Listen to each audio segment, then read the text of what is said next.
Cyprus. They've got that. I think they've had Cyprus since the Crimean War, although I'm perhaps just guessing. But they've got Akrotiri. So they're afraid that the Growler can shoot their planes as soon as they take off from Akrotiri. Let them therefore be deterred. So you got all that. Now also, Obama is headed for Turkey. He's going right into this area. There will be now, in the next couple of days, and we hope to keep up with it, the G20, the group of 20 countries economically who are the principal economic powers of the world, and that is going to be hosted by Erdogan. So there's going to be an Obama-Erdogan summit at the edge of that event. He's going to Turkey, Obama then going to the Philippines, then going to Malaysia. And normally this is the time when we say, oh my God, Obama's going out of town. What will Allen and the Petraeus clique do once the president is away? Now, thank God, at least I hope, we don't have to worry about that quite as much now that Allen has been knocked out of the box. But Obama is going. So there'll be various things on economics. So we also ought to look at the fact that the British are now on a big offensive, and we'll have more about this in the coming weeks. But here's the idea. You see that the British have Modi of India there. They've had General Sisi of Egypt. They've had President Xi.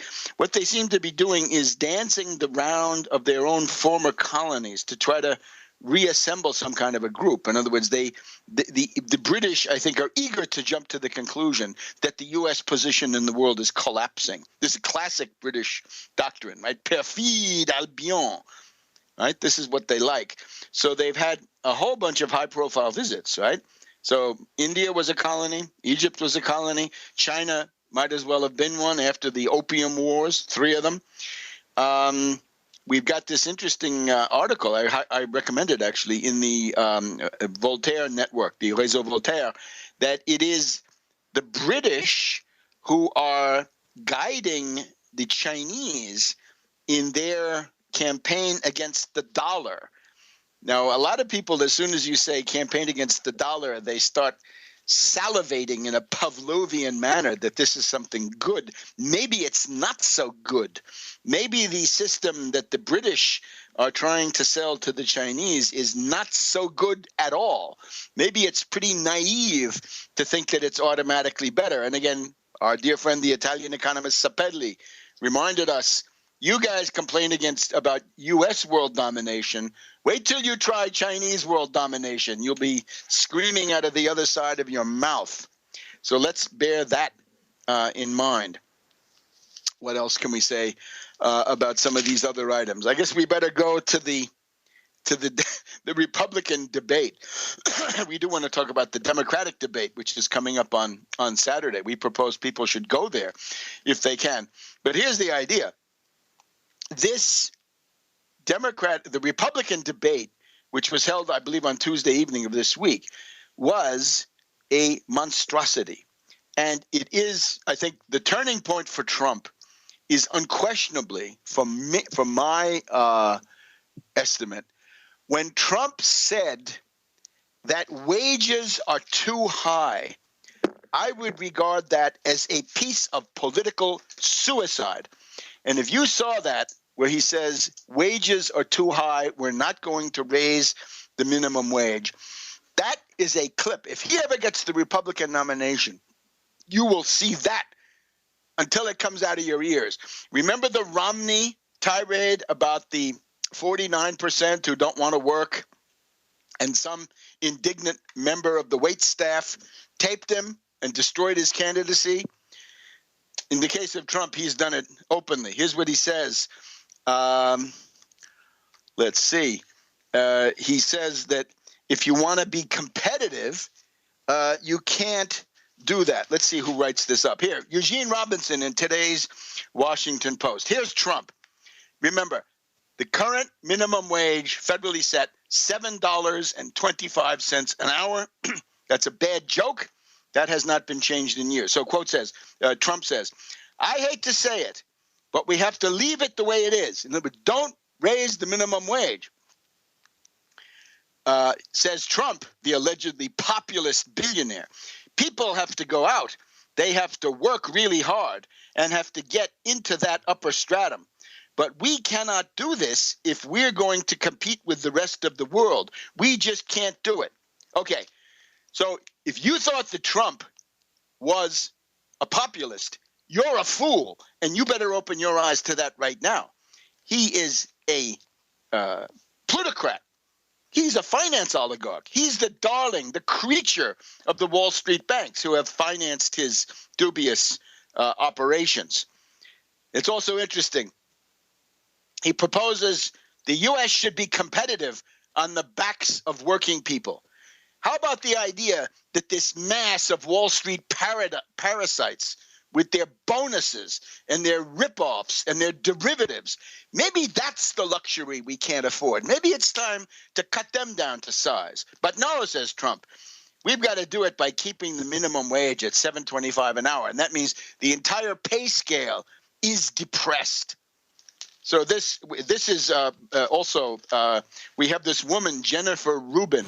She's kind of a resident neocon at the Washington Post. And she's essentially warning, saying, Trump, that is a big, fat target for Democrats in the time of wage stagnation. It also contradicts the fact that he's concerned about immigration. He said, wage, back in a minute, World Crisis. Welcome back to World Crisis Radio. Webster Tarpley speaking to you from Washington, D.C. Let us tarry a little bit longer with the Republican presidential debate. Now, the general form of this debate is the monsters from the id. In other words, the dark places of the American mind are being accessed by trained demagogues. But nevertheless, some of it is revelatory, especially when Trump starts to say that there should be no increase in the minimum wage. I hate to say it, but we have to leave it the way it is. People have got to go out. They've got to go to work really hard and get into that upper stratum. But we cannot do this when we're going to compete with the rest of the world. We just can't do it. So sacrifice what amounts to the working poor, young people. Is that what you call populism, Trump? That's not populism. That's for plutocrats. You're talking like the finance oligarch from Wall Street, which you are, you faker. So remember the New York governor debate a little while ago when the guy said, the rent is too damn high? Trump is saying wages are too damn high. And again, mark that soundbite well. If he gets any nomination at all, you're going to hear that 24/7, and he's going to deserve it. That he is a cruel exploiter, right? A plutocrat, impudent, outrageous from this guy. Now, I have to flatter myself. I have a certain ear. When I heard that, I said, that's the beginning of the end for this character. But notice he was not alone. The megalomaniac Trump, who does everything with the power of the will, the triumph of the will, and the irresistible force of his magnetic personality. Undoubtedly a Freemason, too. Carson says, every time we raise the minimum wage, the number of jobless people increases. Don't give them everything. He says we cannot allow people. We want to allow them to ascend the ladder of opportunity. I don't know, where is it? Where's the bottom rung? Rather than give them everything and keep them dependent. So workers are coddled, according to the demagogue Carson. Now, I have also made clear Carson is mentally unstable. Carson is not all there. Carson has got more than one screw loose up there. And he's also he's a mixture of megalomaniac and mythomaniac. And we have this amazing situation where he doesn't say, vote for me, and as your president, I pledge to serve you by doing 1, 2, 3. No such thing. He says, look at my autobiography. Look at my life story. It's compelling. compelling is the way these guys in K Street and Madison Avenue talk about it. It's compelling. So you got to vote for me based on my life story. But then these journalists come along and they say, well, we have no proof that you hit your mother in the head with a hammer. We have no proof that you tried to kill your friend Bob, but the knife got stuck in the belt buckle. And then Carson says, yes, I did hit my mother. Yes, I did try to kill my friend Bob. So we have this situation where the things that the normal person would want to disprove, I'd say, oh, no, I never hit my mother. What is that? Be a monster. He can't do that. So instead, he's got to affirm the fact that he was a criminal. What's the percentage in this? Well, of course, he's got a certain target group of dupes in mind, and I'm afraid it's the religious, what can we say, the religious conservatives, I guess, I think that's really too nice. But you get the idea, right? The people in Iowa and similar places who they want to show the story of redemption. So what he's saying is, look at me, how depraved I was. Look how bad I was. I was practically a killer. But then I found the Lord. I found Jesus. And now I have turned my life around. And this is the narrative that a lot of people want to hear because they feel that this is the story of their own lives. I would just say a recent, within the past 100 years or so, one of the most prominent political figures to have used a reasoning of this type is Rasputin, the debauched advisor or more to the Tsar Nicholas II of Russia and the Empress, the Tsarina. Remember, Rasputin would say, yes, I go to brothels. Yes, I get drunk. Yes, I do all this stuff. But that just shows that God's mercy and forgiveness, they are infinite. And I'm cashing in every day on the infinite kind of forgiveness that you can get. All right. Carson also says that in the ghetto, in the inner city, the reason that wages and jobs are scarce and wages are low is some people have high wages. So he says we got to get that down. We've got to essentially strip these people. Now, he has some strange criteria. He's got this friend Alfonso Costa, who seems to be a very dubious figure. God knows. When I saw this first, I thought, uh-oh, as Nixon had Bebe Rebozo, right, his sort of sleazy friend, well, if Nixon had Bebe Rebozo and he got away with that, then Carson has Alfonso Costa. Oh, God. Now, I think you're going to find a lot of people will say this week marks the collapse of Trump or the beginning of the end for Trump. But they're not going to say that it's because he refuses to raise the minimum wage. And again, Trump is against raising the minimum wage. Carson, I think, is against any minimum wage. That was what I heard. And Rubio may well be against any minimum wage. But what's going to happen is people will not refer, the establishment commentators, will not refer to the wage question, the minimum wage question. No, they can't let that loom as the decisive thing. They're going to have to say Trump had a tirade. Now, this is a big story today.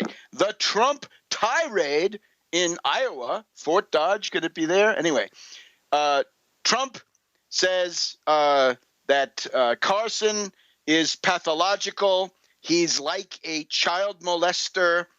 He's a liar. He will never heal. That the story of the knife breaking when it hit the belt buckle is unbelievable.